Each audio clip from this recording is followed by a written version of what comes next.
अच्छा बच्चा लोग, भाई हमने लास्ट टाइम कुछ क्वेश्चंस के सॉल्यूशन देखे थे। आज भी हम वही करने वाले हैं। मैं आप लोग के साथ स्क्रीन शेयर कर रहा हूँ ताकि आप उसको इजीली देख पाओ। Here we go. ठीक है भाई, 6th क्वेश्चन तक आपके टेक्स्ट बुक एक्सरसाइज के क्वेश्चन नंबर 6 तक हमने देखा था। चलिए अब हम फटाफट 7 क्वेश्चन देख ले हुए एंड दूसरे इंपॉर्टेंट क्वेश्चन देख ले हुए। भाई 7 क्वेश्चन मैं करवाऊंगा नहीं, इसे बता देता हूँ। भाई आपको एम्पियर एंड वोल्ट्स आई की अलग अलग वैल्यू और उसके लिए वोल्टेज की अलग अलग वैल्यू दे रखी है। The value of I in a given resistor for a corresponding value of potential difference across resistor R given. Plot a graph. बच्चा लोग 9th में ग्राफ बनाते थे ना, एक्स एक्सिस पे आप करंट ले लो, वाई एक्सिस पे वोल्टेज ले लो। फिर हम 9th में पता है पोटेंशियल वो पॉइंट ड्रॉ करते थे, 3rd चैप्टर कोऑर्डिनेट सिस्टम। बस वैसे ही आई और वी का आप ग्राफ बना सकते हो। ठीक है, बहुत इजी है। जैसे 9th में आप एक्स और वाई लेते थे, एक्स के बदले आप अभी ले लो वोल्टेज और वाई के बदले आप ले लो करंट। क्या करना है, एक्स के बदले वोल्टेज, वाई के बदले करंट। तो एक्स और वाई का पॉइंट लो और वहां से एक लाइन बना दो, आपका ग्राफ आ जाएगा, जैसे 9th में करते थे सेम। ओके, और क्या बोला भाई question, calculate the resistance of that resistor. भाई आपको एक तो ग्राफ बोला है और एक रेजिस्टेंस बोला है। बच्चा लोग हमने देखा था कि रेजिस्टेंस कांस्टेंट होता है, तो आप कोई भी एक वोल्टेज ले लो और उसका करस्पॉन्डिंग करंट ले लो। सपोज देखो पहले आपको दे रखा है, भैया थोड़ा आगे पीछे हो गया, करंट है 0.5 और 0.5 के लिए वोल्टेज दे रखा है 1.6।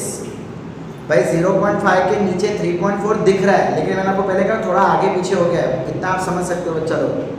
तो 0.5 के नीचे क्या दे रखा है 1.6। तो बस R is equal to V upon I, 1.6 divide by 0.5, जो भी आंसर आएगा वो आपका फाइनल आंसर। बिकॉज करंट कोई भी हो, वोल्टेज कोई भी हो, रेशियो हमेशा कांस्टेंट रहता है और उस रेशियो को हम रेजिस्टेंस कहते हैं। Simple. Okay, question number 8। When a 12 volt battery is connected across an unknown resistor। देखो आपको क्या बोल दिया गया है, 12 volt बैटरी।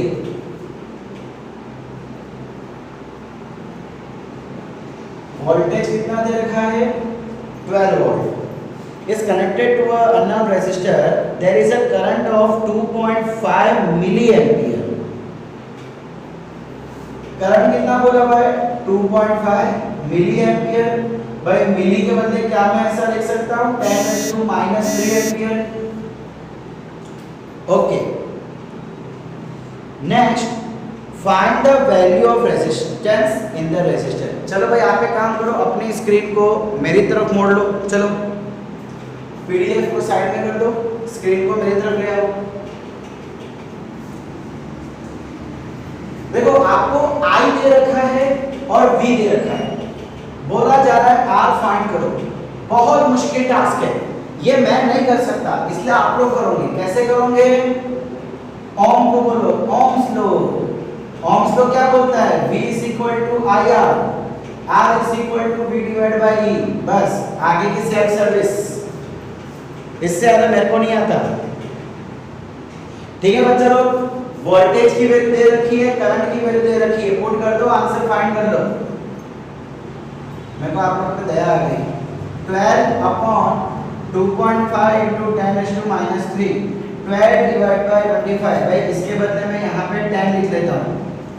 तो क्या हो जाएगा ये 120 डिवाइड बाई 25 बोल सकता हूँ मैं, और ये 10 को ऊपर ले जाता हूँ तो माइनस का हो जाएगा प्लस। तो 5 5 सा 5 2 सा एंड 4 सा क्या बचा 25 अपॉन 4, 4.8 इंटू 10⁻³ ओम। ये आ गया रेजिस्टेंस। भाई आपको जैसे अच्छा लगता है वैसे डिवाइड करना बेटा, डिवाइड करना आप सबको आता है। यस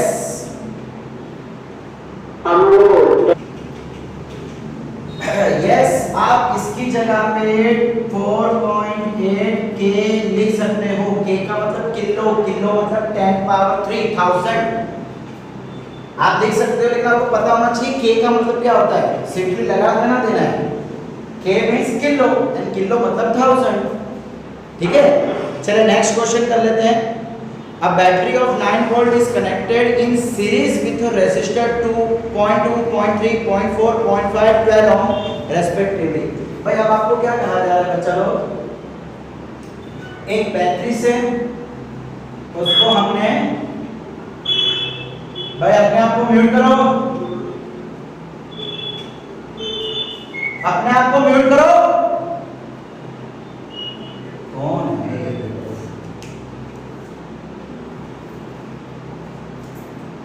ओके, कितने दिए हुए हमको, 1 2 3 4 5 रेजिस्टर दिए हुए हैं, और बैटरी बोली हुई है वोल्टेज 9 वोल्ट, और रेजिस्टेंस जो दिए हुए हैं वो आपको 0.2, 0.3, 0.4, 0.5 एंड 12 ओम।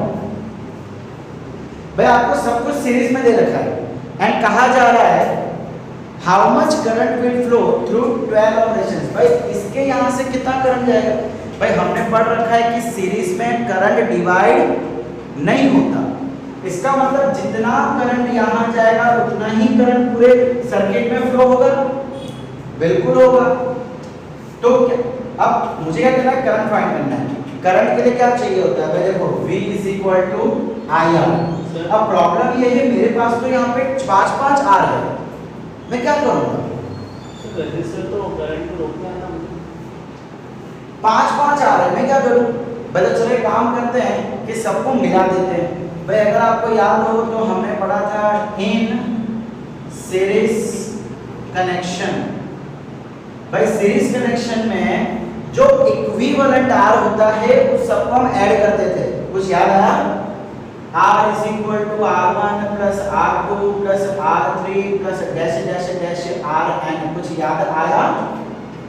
बस यहाँ भी वही कर लेते हैं, 0.2 + 0.5 + 0.4 + 0.5 + 1 मिनट 0.3, अच्छा यहाँ पे 3 प्लस 12, तो 2 + 3 5, 5 + 5 10 and 14, 1.4 + 12 13.4 ओम, ये रेजिस्टेंस आ गया।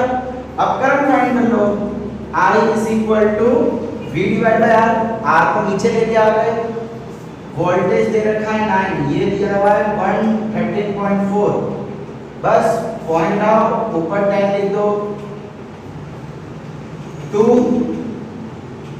6 * 12 7 * 14 2 5 45 / 67। आंसर फाइंड करना, 0 पॉइंट समथिंग आएगा तो वो आपका करंट हो गया। अब बच्चा लोग जितना करंट यहाँ से जाएगा उतना ही करंट इन सभी में से जाएगा ना।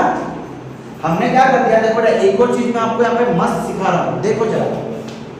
भाई जब हम इक्विवेलेंट रेजिस्टेंस करते हैं ना तो हम सर्किट डायग्राम को थोड़ा चेंज कर सकते हैं। कैसे, हमने क्या कर दिया, इन सभी को मिला दिया, तो क्या मैं अब सर्किट को सिंपली ऐसे ड्रॉ कर सकता हूँ, है ना, इन सभी के बदले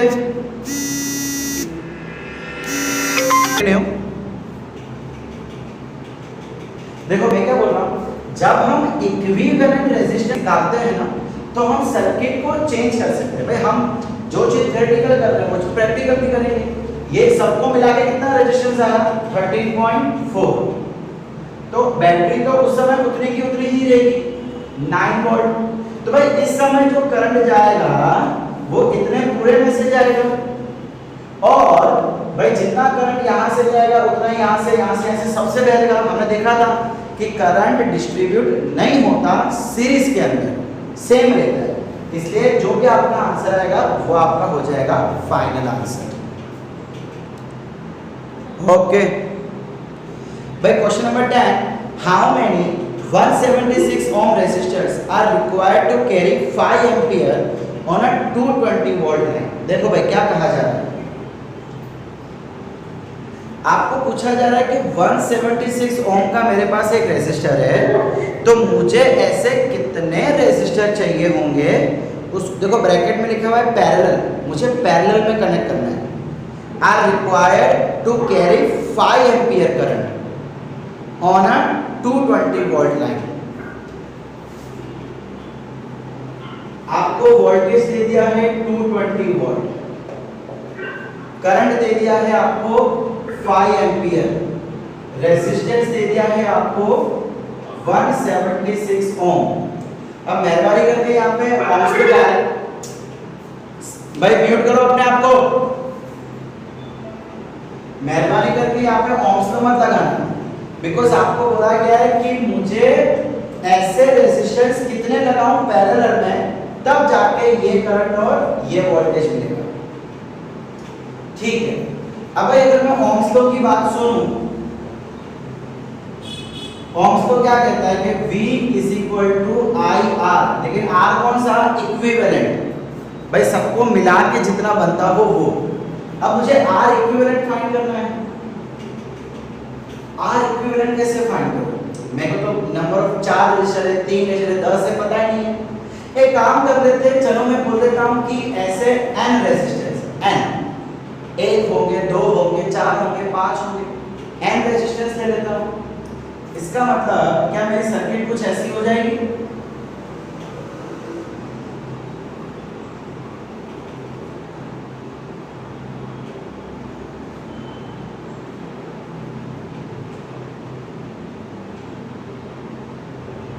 देखो ये क्या कर दिया मैंने भाई, भाई कितने रेजिस्टर है मुझे पता नहीं, मैंने n रेजिस्टर्स ले लिए, 176 176 176 176। अब R इक्विवेलेंट क्या हो जाएगा इसका, R equivalent is equal to sorry कैसे ढूंढते हम लोग, 1 अपॉन R, पैरेलल की फॉर्मूला याद है ना, 1 upon R is equal to 1 upon R1 plus 1 upon R2, 1 upon R1 plus 1 upon R2 plus 1 upon R3 plus 1 upon Rn। इन सभी की वैल्यू 176 176 176 है, लेकिन प्रॉब्लम ये है कि कितने होने चाहिए, कितने होने चाहिए, कैसे फाइंड करेंगे, कोई आइडिया भाई? ऐसे तो मैं R इक्विवेलेंट करने जाऊंगा तो रात हो जाएगी, निकलेगा नहीं। चलो एक काम करते हैं, मेरे पास वोल्टेज है और इक्विवेलेंट है, तो मैं यहां से तो R इक्विवेलेंट ढूंढ सकता हूं ना। तो मैं देखो volt R equivalent is equal to V divide by I।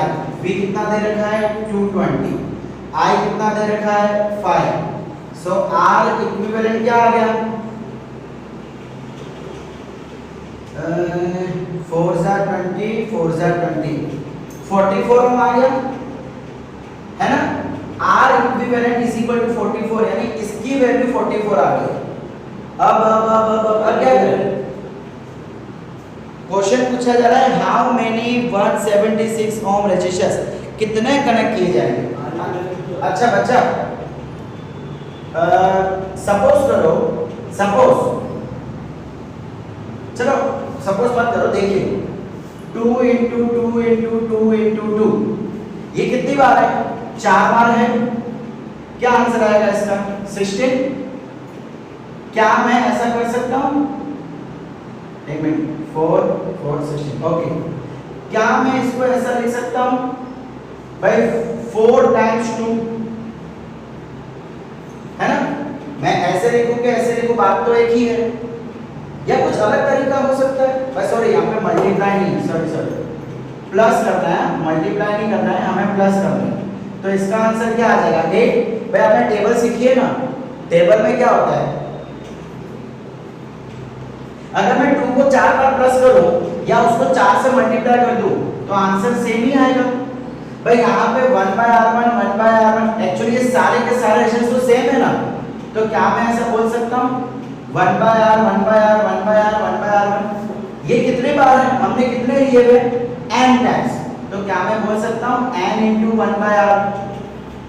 आप समझो मैं क्या बोल रहा हूँ, फिर से सुनो भाई, अगर मैं 2 को 5 बार प्लस करूं, 2 को 5 बार प्लस कर दूं तो वो क्या हो जाएगा 5 2 सा हो जाएगा, या 2 5 सा बोलो, चलो कोई बात नहीं, आप बोल सकते हो 2 5 सा, मतलब value into number of times.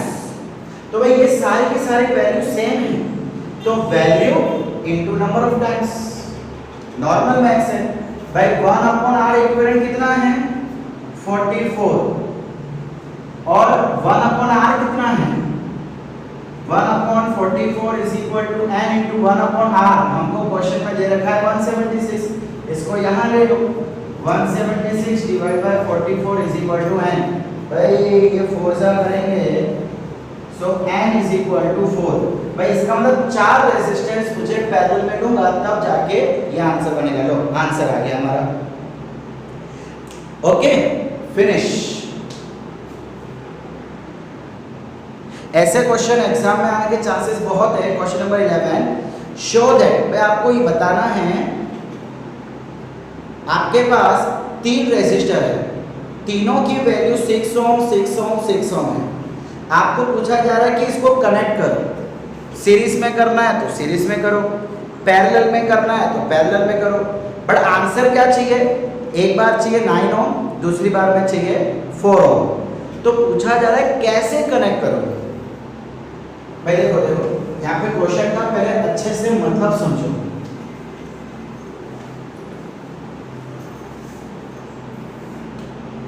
आपके पास 3 रेजिस्टर है, तीनों की वैल्यू 6 ओम 6 ओम 6 ओम है। अब वो बोल रहा है कि इसको कनेक्ट करो। मेरे पास क्या क्या ऑप्शन है, मैं तीनों को पैरेलल कनेक्ट कर सकता हूं, तीनों को सीरीज कनेक्ट कर सकता हूं, या 2 को पैरेलल कर दूं और 1 को सीरीज कर दूं, या 2 को सीरीज कर दूं, या और उसके साथ में 1 को पैरेलल कर दूं, है ना। ये 4 ऑप्शंस मेरे पास अवेलेबल है। इसके सिवा और कोई ऑप्शन है? तीनों पैरेलल हो गए, तीनों सीरीज हो गए, 2 सीरीज और उसके 1 पैरेलल, 2 पैरेलल और उसके 1 सीरीज, 4 ऑप्शन है। अब बताओ कि कब 9 ओम आएगा, कब 6 ओम आएगा। तो हम क्या करेंगे, चारों कॉन्फ़िगरेशन को चेक कर लेंगे और कोई ऑप्शन ही नहीं है। चारों कॉन्फ़िगरेशन बनाओ, चारों की वैल्यू फाइंड करो, इक्विवेलेंट रेजिस्टेंस की वैल्यू, जिसमें 9 आता है वो आपका आंसर, जिसमें 4 आता है वो भी आपका आंसर। चलिए पहले हम पैरेलल के लिए ट्राई कर लेते हैं। देखो ये क्या कर सकते हैं, अगर ऐसा क्वेश्चन एग्जाम में आवे तो आप इसको रफ में ट्राई कर सकते हो, फिर जो फाइनल आंसर आवे ना उसको आपको करके दिखाना पड़ेगा, पूरा कैलकुलेशन दिखाना पड़ेगा, ठीक है। तो हम क्या कर सकते हैं, पहले रफ में फटाफट कर सकते हैं। भाई पहले हम पैरेलल ले लेते हैं, ठीक है। केस 1, भाई अगर आप रफ में नहीं करते हो, डायरेक्टली सप्लीमेंट्री में करते हो तो भी कोई प्रॉब्लम नहीं है, बट एक अच्छे तरीके से करना, काटा कुटी ना हो। केस 1 क्या है, all the resistors are in parallel, तीनों के 3 पैरेलल में लेते हैं। सो भाई आंसर मुझे पता है 1/r is equal to 1/6 plus 1/6 plus 1/6, तो ये क्या हो जाएगा 3/6। इस पर रेसिप्रोकल कर लेते हैं तो r is equal to 6/3, r is equal to 2 ohm. क्या मुझे 2 चाहिए? नहीं, मुझे तो 9 और 4 चाहिए, तो ये मेरे काम का नहीं है। तो भाई हम केस 2 ले लेंगे। केस 2 में तीनों को सीरीज ले लेते हैं। ऑल आर इन सीरीज की फिगर बना दो भाई, 6 6 6। तो भाई जो इक्विवेलेंट रेजिस्टेंस है वो तीनों का एडिशन हो जाएगा, तीनों का एडिशन तो 6 + 6 + 6 कितना होगा 18 ओम। इसका मतलब ये भी हमारा आंसर नहीं आया। चलो केस 3 ट्राई कर लेते हैं। केस 3 क्या हो जाएगा, 2 रेजिस्टर्स आर इन पैरेलल, भाई 2 पैरेलल में हैं एंड 1 इज इन सीरीज, एक जो है वो सीरीज में। इसका डायग्राम ड्रॉ करो। डायग्राम ड्रॉ करना बहुत जरूरी है आपके लिए भी और सामने टीचर को बताने के लिए कि आपको आता है। अब अगर प्रॉब्लम ये है कि सर हम इसको सॉल्व कैसे करेंगे, पैरेलल लगावे कि सीरीज लगावे। तो यहाँ से आपकी असली पढ़ाई शुरू होती है। भाई पैरेलल करें कि सीरीज करें, हमेशा याद रखना आपको पहले पैरेलल वालों को सॉल्व करना है। देखो जब पूरी बड़ी सर्किट आएगी ना तो उसका थोड़ा टेक्निक अलग होगा, ठीक है, उसकी टेक्निक अलग होगी, मैं बताऊंगा, बहुत ही मामूली सी टेक्निक चेंज है। इस केस में हम क्या करेंगे भाई, पहले इन दोनों को सॉल्व करेंगे, पहले हम पैरेलल लेंगे। चलो मैं इसको R1 ले लेता हूँ, इसको R2 ले लेता हूँ, इसको R3 ले लेता हूँ। अब जैसा मैं लिख रहा हूँ बता रहा हूँ उसको ध्यान से सुनना और देखना, बिकॉज एग्जाम में लिखने का एक तरीका होता है। भाई यहाँ पे तीनों पैरेलल था, तीनों सीरीज था तो बहुत इजीली हो गया, लेकिन यहाँ पे थोड़ा चेंज आएगा। देखो let R1 and R2 be in parallel, ठीक है, R1 R2 पैरेलल है। अब बेटा इन दोनों का जो इक्विवेलेंट आएगा, इन दोनों को जो मिला के आएगा, मैं बोलता हूँ लेट R डैश, भाई मैं R डैश ले रहा हूँ, आप RA ले लो, RM ले लो, RP ले लो, RS ले लो, आपको जो अच्छा लगे आप ले लो, मैं R डैश ले रहा हूँ। Let R dash be the equivalent resistance, तो क्या हो जाएगा 1 upon R dash is equal to 1 upon R1 plus 1 upon R2, 1 upon 6 plus 1 upon 6, 2 upon 6, 1 upon 3। Reciprocal करूंगा तो उसका भी रेसिप्रोकल हो जाएगा, R dash is equal to 3 ohm. ये मेरा फाइनल आंसर नहीं है बच्चा, ये मेरा फाइनल नहीं है, अभी फाइनल करना है। 6 + 3 नाउ भाई अब क्या हो जाएगा, देखो अब सर्किट कैसी हो जाएगी, सर्किट डायग्राम भी चेंज हो जाएगी। भाई इन दोनों के बदले एक कर दो, दोनों के बदले एक कर दो, यानी अब कुछ ऐसा डायग्राम बन जाएगा, ये हो गया आपका R डैश और ये हो गया आपका R3। अब ये दोनों कैसे हैं, सीरीज में है। भाई बच्चा लोग इसका स्क्रीनशॉट ले लो, मैं मिटा रहा हूं बिकॉज़ मुझे ज्यादा जगह चाहिए, फटाफट स्क्रीनशॉट ले लो, ले लिया स्क्रीनशॉट, चलो ठीक है।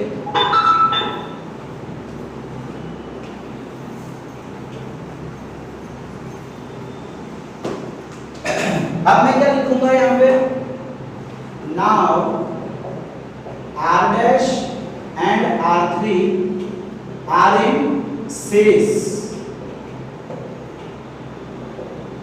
therefore finally equivalent R equal कितना हो जाएगा, R dash plus R3।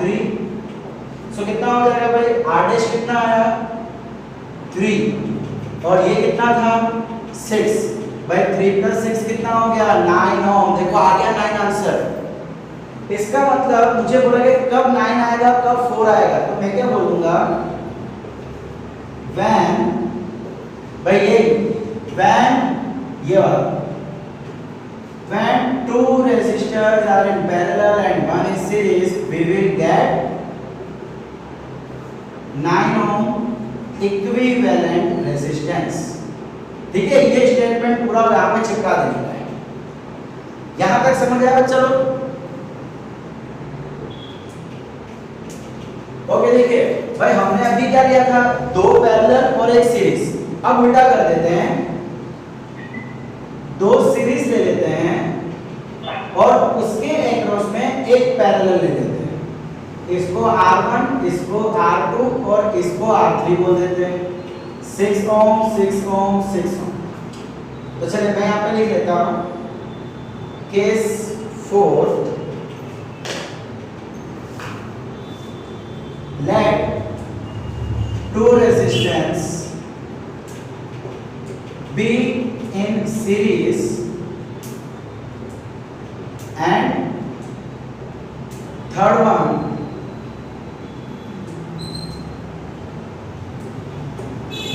be in parallel। Okay बेटा पहले हम किसके लिए सोल्व कर रहे हैं, यहाँ पे ऑब्वियस बात है बेटा, पहले इनको सोल्व करेंगे तो ही तो इसका कुछ होगा। ठीक है चलिए, here R1 and R3 are in series, let R dash be the equivalent resistance। फिर से मैंने r डैश ले लिया, कोई फर्क नहीं पड़ेगा। r डैश सीरीज में क्या होता है, डायरेक्टली ऐड, तो r1 प्लस r2 3 प्लस 3 ये हो जाएगा, सॉरी नॉट 3 प्लस 3 6 प्लस 6 ये हो जाएगा 12 नाउ वेब सर्किट कैसी हो जाएगी भाई, देखो ये दोनों सीरीज में है, इन दोनों को मिला दिया हमने, चिपका देंगे एक साथ, तो ये क्या हो जाएगा, एक यूं हो जाएगा और एक यूं हो जाएगा। भाई हमने ऊपर दोनों को चिपका दिया, चिपकाने के बाद ये आ गया, कितना है 12, तो ये 12 हो गया, और नीचे कितना था 6, तो ये 6 का 6। चलिए शुरू हो जाते हैं। Now r dash and r3 are in parallel, है ना, इन दोनों के बदले r dash और ये r3 कैसे हो गए, पैरेलल में हो गए। Therefore 1 by r equivalent total resistance is equal to 1 by r dash plus 1 by r3, 1 by 12 plus 1 by 6 LCM लूंगा, 1 plus 2 divide by 12 3 divide by 12, reciprocal कर देते हैं, r is equal to 12 divided by 3 and finally हमें मળી गयो हमारो answer. भाई इसका मतलब 4 ओम कब मिला, जब ये चीज थी। सो हम लिख देंगे when two resistors are in series and third one is in parallel we will get equivalent resistance as 4 ohm। ठीक है, पूरा स्टेटमेंट यहाँ पे, एंड 3 मार्क आपके खजाने में जुड़ जाएंगे। Several electric bulbs designed to be used on a 220 volt electric supply line are rated 10 watt। मैं देखो यहाँ पे watt आ गया, पावर की बात हो गई है, वोल्टेज और पावर दिया जा रहा है। How many lamps can be connected in parallel with each other across two wires of 220 volt if the maximum allowable current is 5 ampere। देखो क्या कहा जा रहा है, क्वेश्चन समझो मेरे अच्छे से। इलेक्ट्रिक बल्ब को इस तरीके से बनाया गया है कि अगर उसको 220 वोल्ट के पावर मिलेगा, वोल्टेज मिलेगा, आर रेटेड 10 वोल्ट, मतलब उसकी रेटिंग कितनी है। तो देखो आप अगर कभी बल्ब खरीदने जाते हो ना, तो उसके ऊपर लिखा हुआ होता है वोल्टेज और पावर, मतलब अगर बल्ब को मैक्सिमम लाइट देनी है तो उसको मुझे मैक्सिमम वोल्टेज 220 देना पड़ेगा और मैक्सिमम पावर 10 वोल्ट देनी पड़ेगी। अब पूछा जा रहा है कि ऐसे कितने लैंप है जो कि मैं पैरेलल में कनेक्ट कर सकता हूँ, करंट कितना आना चाहिए, करंट आना चाहिए मैक्सिमम 5 एम्पीयर, उससे ज़्यादा नहीं। और आपको बोला हुआ है 2 वायर्स ऑफ 220 वोल्ट।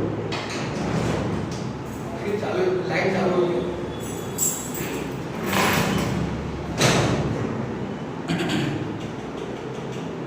ओके बच्चों लोग, यहाँ पे क्या हो रहा है भाई, मुझे देखो जितने भी इलेक्ट्रिकल डिवाइस होते हैं उन सभी के अंदर अपना अपना एक रेजिस्टेंस होता है।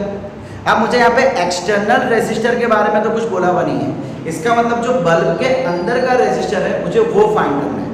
चलिए स्टार्ट करें।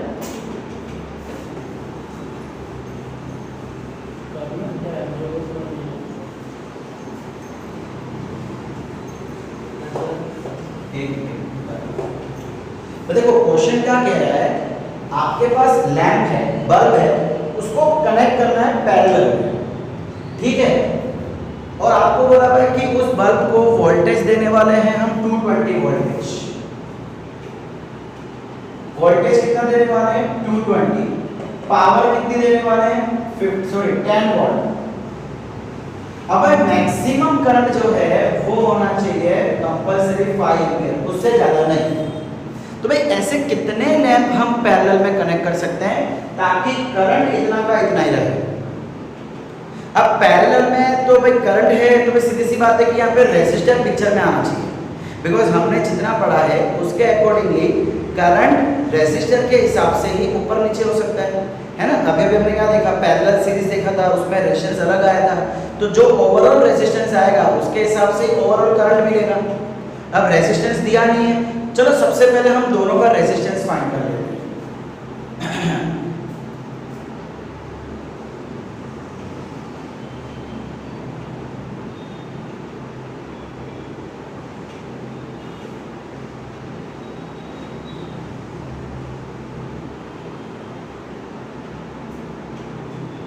Just a minute.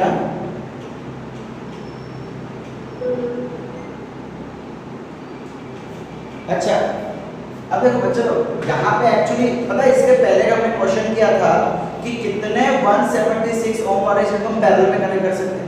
ये भी वैसा ही, चलो देखते जाओ। फॉर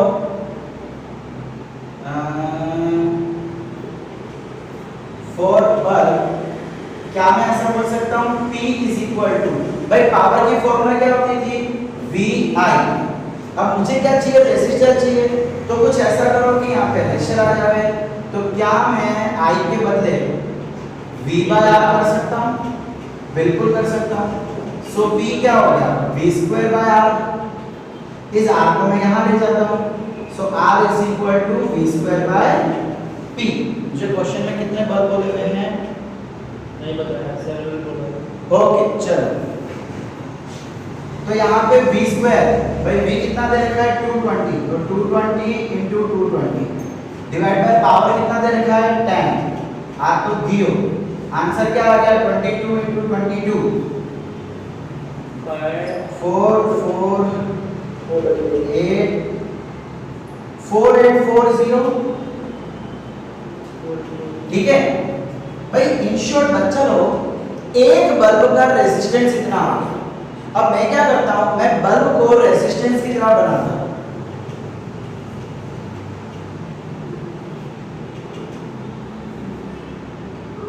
कुछ याद आया? कुछ याद आया? भाई ऐसा ही कुछ फिगर हमने पहले भी देखा था क्वेश्चन में। वहां पे डायरेक्टली बोल दिया गया था कि कितने रेजिस्टर को पहले में रखो, यहाँ पे इनडायरेक्टली बोला जा रहा है कि कितने लैंप को हम रखें। अब भाई मुझे क्या चाहिए, देखो मेरे पास करंट इतना होना चाहिए। So according to this current the equivalent resistance of the circuit. भाई देखो क्या है, इसके पहले वाला जो क्वेश्चन था उसमें बोल दिया गया था कि मुझे इक्विवेलेंट इतना चाहिए। नहीं, हमने सिर्फ ढूंढा था, ठीक है, इसमें भी हम ढूंढेंगे। हमको क्या पता हुआ है भाई, आर इक्विवेलेंट हम ढूंढ सकते हैं अकॉर्डिंग टू ओम्स। तो V is equal to IR, voltage होना। देखिए क्या हो रहा है यहाँ पे, हाँ इसको मैं यहाँ लिख देता हूँ 4840 ohm. 220 divide by I is equal to R equivalent. क्या हो जाएगा R इक्विवेलेंट, वापस से 44 हो जाएगा। भाई देखो अगर मुझे करंट में 5 एम्पीयर चाहिए तो मेरे पूरे सर्किट का रेजिस्टेंस कितना होना चाहिए, लेकिन एक लैंप का रेजिस्टेंस कितना है 4840। अगर आपको याद हो तो उस क्वेश्चन में 176 ऐसा था। इस क्वेश्चन में 4840 4840 4840 4840। तो मुझे ये देखना है कि ऐसे कितने रेजिस्टेंस को मैं पैरेलल में रखूंगा, तब जाके मुझे ये मिलेगा। बस सेम ऐसे ले लेते हैं। हमने कितना लिया था, n रेजिस्टेंस लिए थे, इस बार भी n ले लेते हैं। भाई पैरेलल में है तो 1/R equivalent is equal to n into 1/R ले लूं। भाई याद है ना 1/R plus 1/R plus 1/R, तो हमने n लिया था, वही theory same to same. So R equivalent कितना है 44, n into 1/R कितना है 4840, इसको यहाँ ले लो। So 4840 divide by 44 is equal to n is equal to 110। भाई यानी 110 लैंप बल्ब मुझे लेने पड़ेंगे, तब जाके मुझे मेरा 5 एम्पीयर करंट मिलेगा। समझ लो मैं क्या बोल रहा हूँ।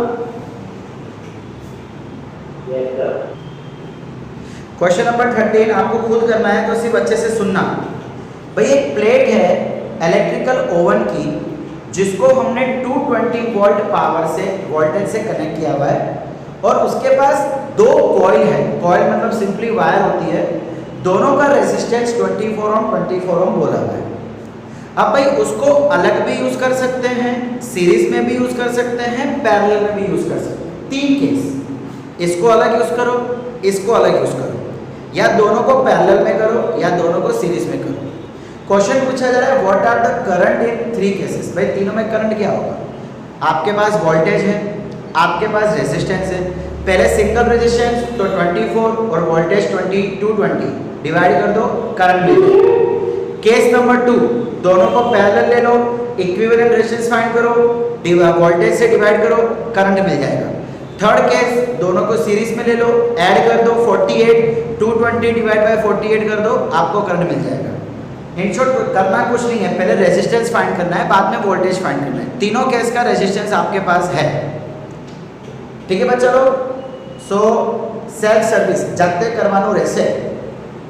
प्रश्न number 14, compare the power used in the 2 ohm resistor in each of the following circuits. भाई पहला दिया हुआ है 6 volt battery in series with 2 ohm। भाई ये भी खुद करना है। क्या कहा जा रहा है कि पावर, 2 केस दिए हुए, दोनों में पावर निकालो, दोनों को कंपेयर करो। कंपेयर करने का मतलब रेशियो ले लो। भाई अपने आप को म्यूट करो।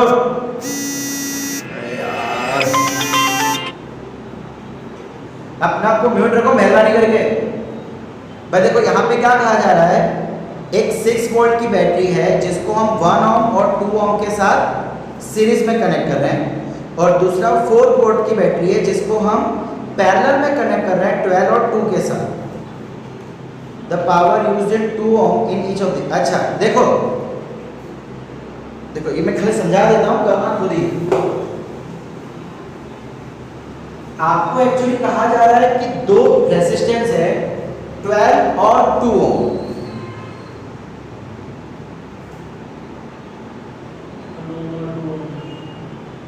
इसमें ये नहीं बोला क्वेश्चन में कि रेजिस्टर कैसे कनेक्ट करें। एक मिनट सर ऐसा है कि ये जो फर्स्ट केस, एक मिनट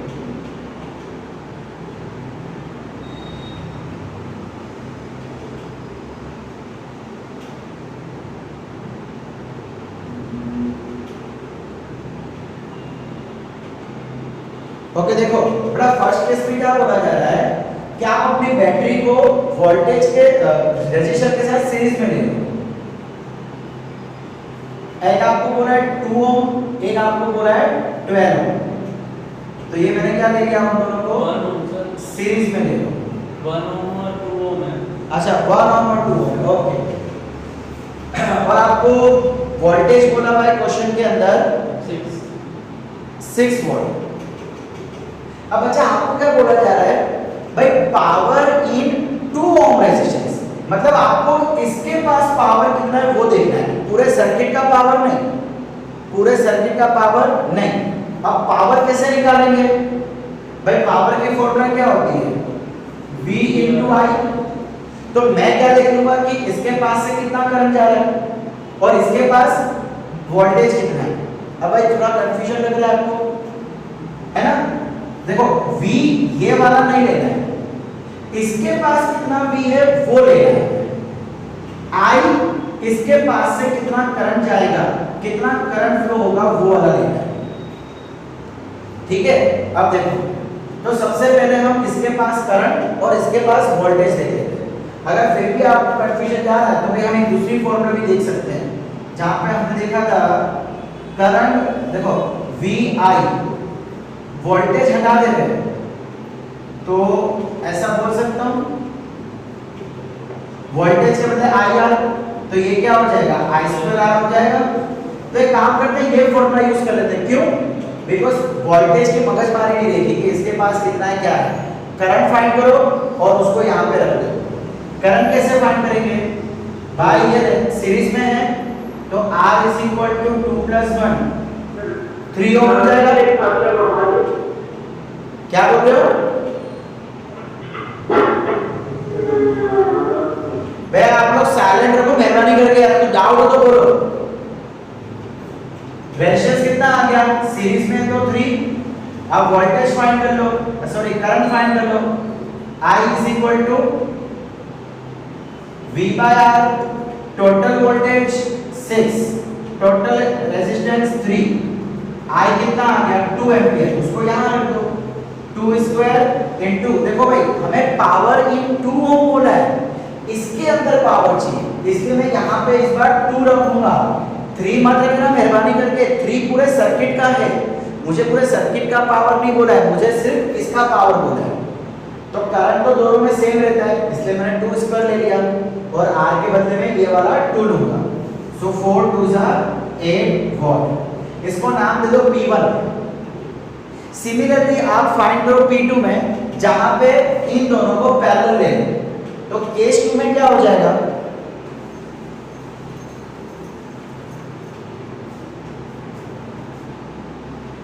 केस 2 क्या बन जाएगा आपका, ये रेसिस्टर और ये वोल्टेज। भाई ये 2 ओम ले लो, ये 1 ओम ले लो और ये तो है आपका 6 पॉइंट। वैल्यू भाई की भाई है ना, भाई की भाई ना, नहीं सॉरी इस बार 12 हो रहा है, इस बार 12 हो रहा है। तो बच्चा लोग अगर आपको याद हो तो पैरेलल में वोल्टेज सेम रहता है, M I right?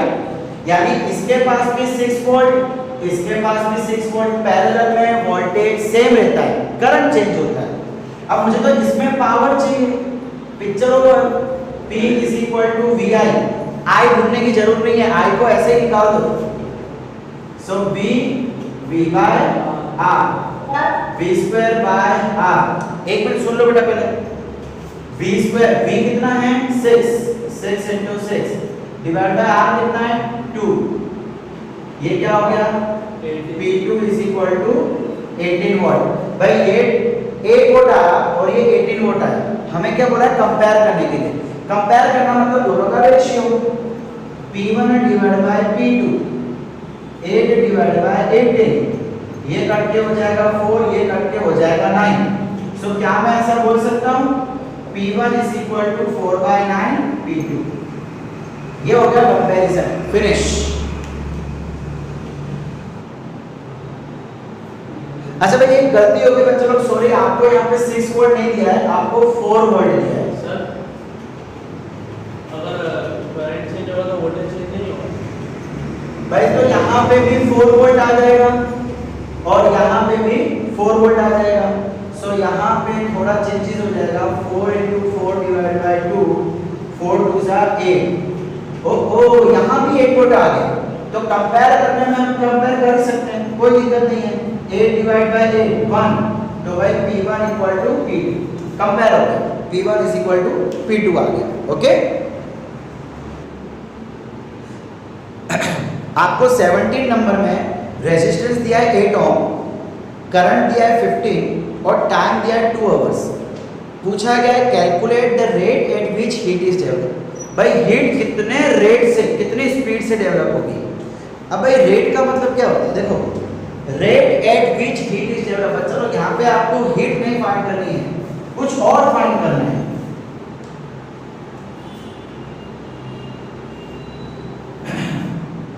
Rate at which heat is develop, rate at which heat is develop. भाई आपको पूछा क्या गया है, rate at which heat is, मतलब H/T फाइंड करना है। H मतलब हीट एनर्जी, हीट डिसिपेटेड, हमने फाइंड किया था ना, I² RT divide by T, T equal क्या बचा, I² R। बच्चा लोग I² R क्या होता है, पावर। I² R का मतलब पावर होता है। भाई आपको क्वेश्चन के अंदर करंट दे रखा है, क्वेश्चन के अंदर आपको रेजिस्टेंस दे रखा है, रख दो आंसर फाइंड कर लो। टाइम तो दिया ना 2 आवर्स, वो खाली बेवकूफ बनाने के लिए दिया है, मतलब उसका कोई यूज नहीं है, भले गिवन है लेकिन उसका कोई यूज नहीं है। सिंपली आई और आर की वैल्यू रखो, आपका आंसर आ जाएगा। 17 नंबर बहुत ही इजी। चलिए ऊपर की तरफ बढ़ते हैं। 16 number, which uses more energy. भाई आपको एनर्जी फाइंड करनी है। एनर्जी का मतलब कौन सा, हीट एनर्जी हो गई ना, हमने लास्ट टाइम देखा था बेटा, इलेक्ट्रिकल एनर्जी बोलो कि हीट एनर्जी बोलो, I² RT वही रहेगा। और क्या दे रखा है, पावर दे रखा है 250 वॉट इन 1 आवर और 1200 वॉट टोस्टर इन 10 मिनट्स। आपको पावर और टाइम दे रखा है। चलो देखो, क्या मैं इसको बोल सकता हूँ हीट, मैंने पहले भी आपको करवाया था, डेरिवेशन करवाया था पावर का हीट एनर्जी से। Power is equal to heat dissipated upon time, ये याद रखना, मैंने डेरिवेशन में कराया हुआ है, इसको याद रखना। तो क्या मैं ऐसा बोल सकता हूँ heat is equal to power into time. आपके पास पावर और टाइम दोनों दे रखा है, K केस 1 का भी केस 2 का भी, दोनों को मिनट में कर दो। आपको देखो फर्स्ट केस में 1 आवर दिया है तो उसको 60 मिनट्स दे लो। फर्स्ट केस का ही, सेकंड केस का ही, आंसर ओवर। ठीक है, बहुत इजी है।